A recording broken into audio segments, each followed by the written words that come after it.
Hi friends, நானும் என்னுடைய ஹஸ்பண்டும் பாண்டியிலேருந்து சிறுவாபுரிக்கு போகிறோம். எங்களுடைய பஸ் அனுபவத்தை உங்களுக்கு கூட பகிர்ந்துக்கிறேன்.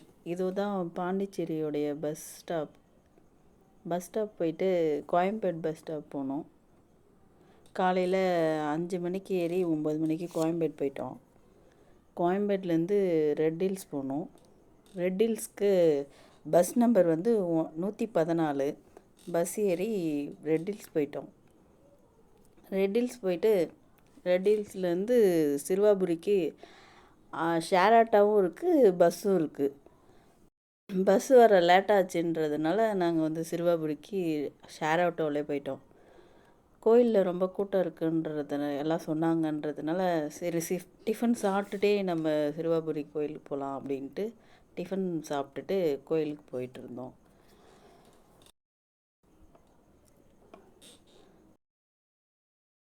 சிறுவாபுரி கோயில் வீடு கட்டுறதுக்கு உகந்த கோயில். போனால் தரிசனம் பண்ணாக்கா வீடு கட்டலான்னு எல்லாம் பேசிட்டாங்க. அப்புறம் லவகுஷ சிறுவர்கள் இங்கே தங்கி போர் புரிஞ்சதா கோயிலோட வரலாறு இருக்குது. அதுவும் நம்ம எல்லாம் சொல்ல கேள்விப்பட்டிருக்கோம்.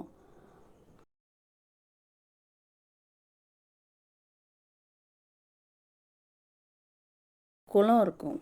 குளத்துக்கு இப்போ எதிர்த்தாப்புல விளக்கேற்றுற இடம் இருக்குது. விளக்கு 6 விளக்கு போடுறாங்க. வெத்திலை தீபம் ஏற்றுறாங்க. குழந்தை இல்லாதவங்க தொட்டில் கட்டுறாங்க. வீடு கட்டணுன்றவங்க செங்கல் வாங்கி வீடு கட்டுறாங்க. வீடு மாரி கட்டி வைக்கிறாங்க. அது எல்லோருடைய நம்பிக்கை. முருகர் நம்மளுக்கு என்ன தரணும்னு நினைக்கிறவரோ அதை தருவார். எல்லோரும் போல் நானும் விளக்கேற்றிட்டு சாமியை கும்பிட்டுட்டு கோயிலுக்கு போயிட்டேன். கோயிலில் ரொம்ப கூட்டம் அதிகமாக இருந்தது. அதனால் நாங்கள் 50 ரூபா டோக்கனில் தான் போனோம்.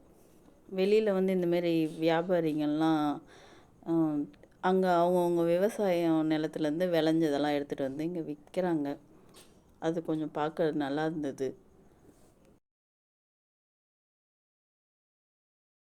தரிசனம் பண்ணுறதுக்கு உள்ளார போயிட்டோம். கோயில் எப்படி இருக்குன்னு பாருங்கள்.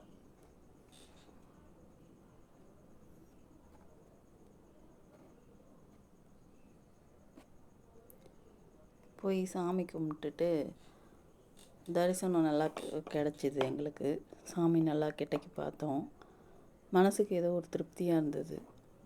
நாங்கள் இது 5 வாரம் இருக்கோம். இந்த 5வது வாரம் நான் இப்போ போயிட்டு இருந்தேன். எனக்கு எங்கள் அக்கா தான் இந்த கோயிலை பற்றி சொன்னாங்க. அதுக்கு முன்னாடி ஃபோன்லலாம் பார்த்துருக்கேன்.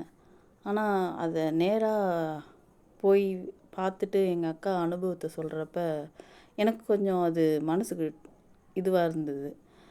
எனக்கும் போகணும் அப்படின்ற எண்ணம் வந்துச்சு. அது ஏன்றது தெரியல. ஏதோ ஒரு பாசிட்டிவ் வைப்ரேஷன் எனக்கு தோணுச்சு. நான் இந்த கோயிலை போய் பார்க்கணுன்னு. அதனால் நானும் கோயிலுக்கு போகணுன்னு நினச்சேன். போகணுன்னு நினச்சப்போ போக முடியல. ஏதோ ஒரு சூழ்நிலையில் டக்குன்னு முடிவு எடுத்து போயிட்டோம். போனப்போ எங்களுக்கு ரொம்ப பிடிச்சிருந்தது கோயில். அதாவது ஏதோ ஒரு மன அமைதி கிடைச்ச மாதிரி இருந்தது. அதனால் நானும் எங்கள் வீட்டுக்காரும் கோயில் போனோம். கோயில் போனால் ஏதோ நல்லா இருக்குது. அங்கே கூட்டமாக தான் வராங்க. எல்லா மக்கள்லாம் அதிகமாக கூட்டம் இருந்தாலும் அந்த க்யூவில் நின்று முருகரை பார்க்கணுன்றதுக்காக அது ரொம்ப நல்லா இருக்குது. கோயிலுக்கு போகிறவங்களுக்கு போயிட்டு வந்தவங்களுக்கும் புரியும். ஏன் எல்லாம் இவ்வளோ கூட்டமாக இருக்குது அப்படின்னு யோசிப்பாங்க. ஆனால் போனவங்களுக்கு அந்த கோயிலுடைய இது என்னன்னு புரியும். இங்கே டைமிங் போர்டு அது காமிச்சிக்கிற பாருங்க. அந்த டைமிங்கில் வந்தீங்கன்னா கோயில் எப்போ ஓப்பனில் இருக்குது க்ளோஸில் இருக்குன்னு தெரியும்.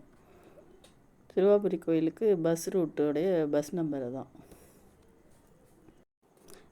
இந்த பதிவு உங்களுக்கு பிடிச்சிருந்தால் சப்ஸ்கிரைப் பண்ணுங்கள், லைக் பண்ணுங்கள், கமெண்ட் பண்ணுங்கள். Thank you friends.